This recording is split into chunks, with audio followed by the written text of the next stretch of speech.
right, let's review our work for the week. The first part, so I'm going to do questions 13 and 14.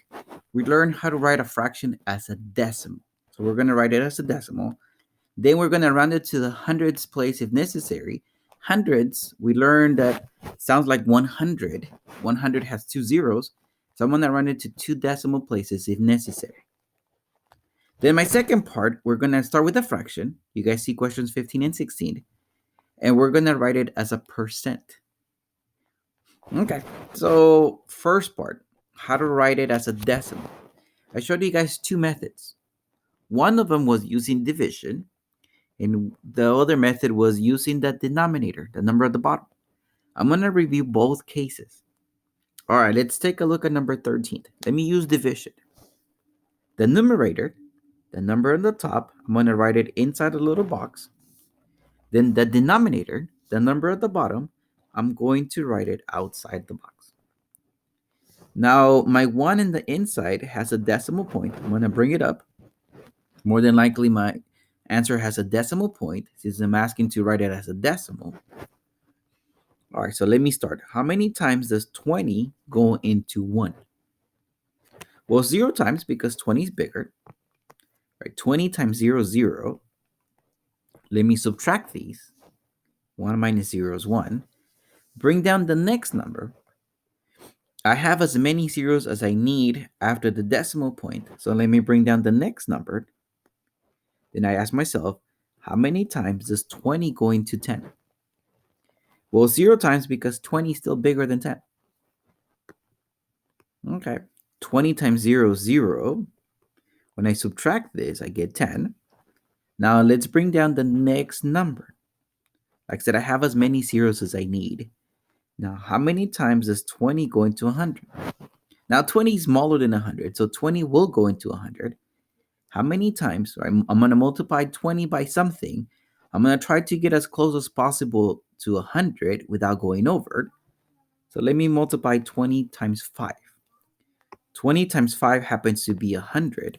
Remember, I was trying to get as close as possible without going over. When I subtract this, I get nothing. Once I have nothing as a remainder, I stop. My answer in this case, you guys can see it is 0.05. That's how we write it as a decimal using division. Now, how do we write it using the denominator?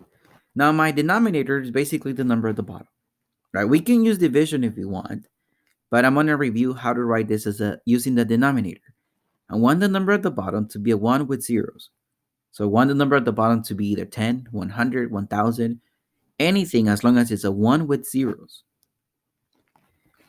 I know I can make it, if I multiply this by 4, I can make this 100, right? The number at the bottom, which is it's a 1 with two zeros. So I'm going to multiply by 4.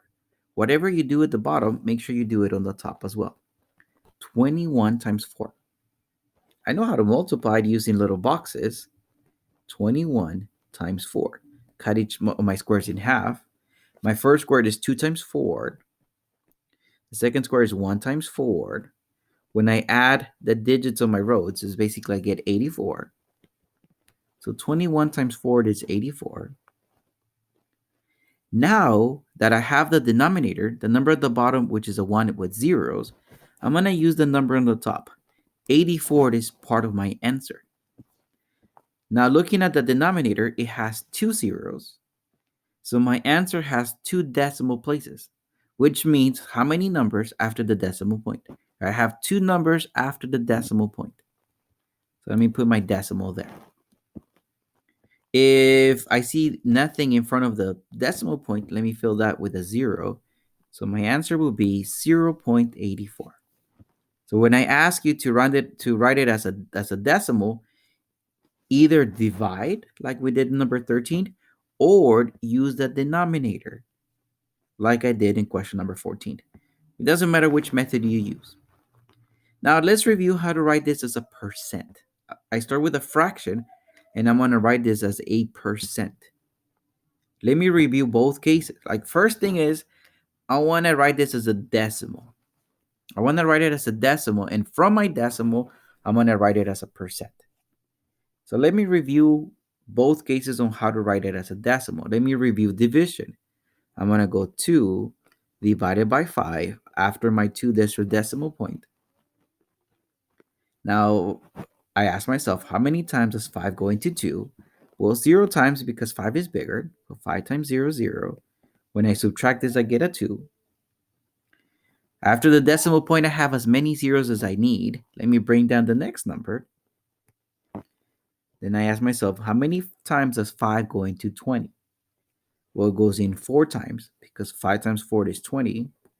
When I subtract this, I get nothing. So I stop. Now that I have the decimal, the way I'm going to move a decimal to percent, I'm going to move my decimal point 2 places to the right. So let me say that again. I'm going to move my decimal point 2 places to the right.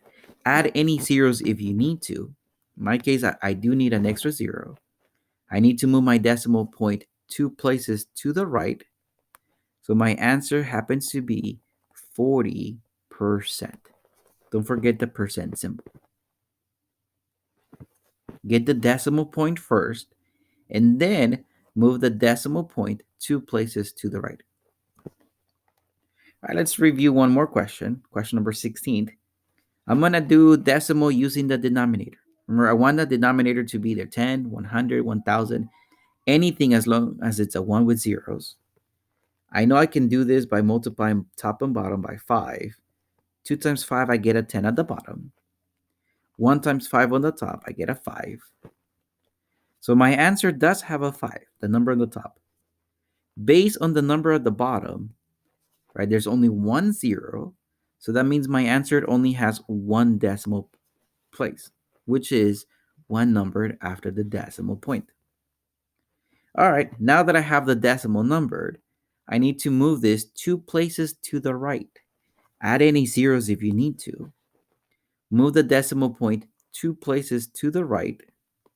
So my result happens to be 50%.